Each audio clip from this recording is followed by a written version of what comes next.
No, here's the thing where Peter talks to Wendy. Peter, basically, he can't remember who he actually was. Because he pretty much abandoned everything. Peter and Wendy, Jay and Barry. Which is actually a story that is actually inspired by this guy, who's the real Peter.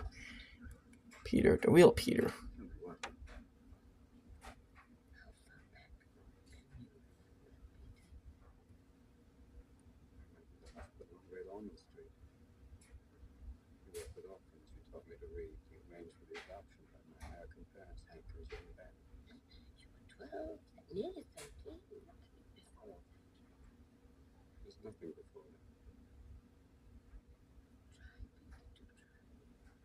Yeah, basically when... Now, this movie, of course, now...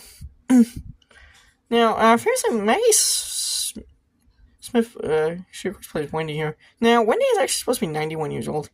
However, Maggie Smith at the time of filming was actually 56 years old.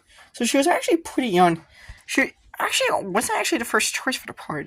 Originally another actress was considered, but that actress was much older, around in her 90s. But that other actress couldn't actually take the part, apparently due to health problems. Apparently due to health issues. Apparently, I think that other actress, I think she was like dying. At the time had, I think it was like ill during production. So eventually, Maggie Smith eventually got the part. Maggie Smith actually got aged in a heavy lot of makeup, which she was actually used to with stage. Now, Maggie Smith is one of the most legendary British actresses of all time, classic ones. Right there, Judi Dench. She's an absolute. She tragically passed. She sadly passed away a couple months ago. But granted, she was like really old. She was like super old. She was like almost 90 years old.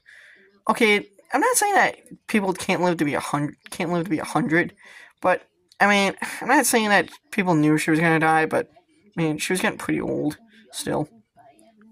Now, Maggie Smith, I always know her, and I'm pretty sure every Gen Zer might know her from this series, Harry Potter. Yeah. Yeah, she was, of course, Professor McGonagall in Harry Potter. That's what I always know her as. Now, Maggie Smith, she also, after her... Now, she's had many legendary film roles. She was famously at one point attached to play as Spider-Man's aunt, May Parker, in James Cameron's unmade Spider-Man adaptation that he planned to make in the 1990s. So, yeah. Yeah, that's Peter Pan right there.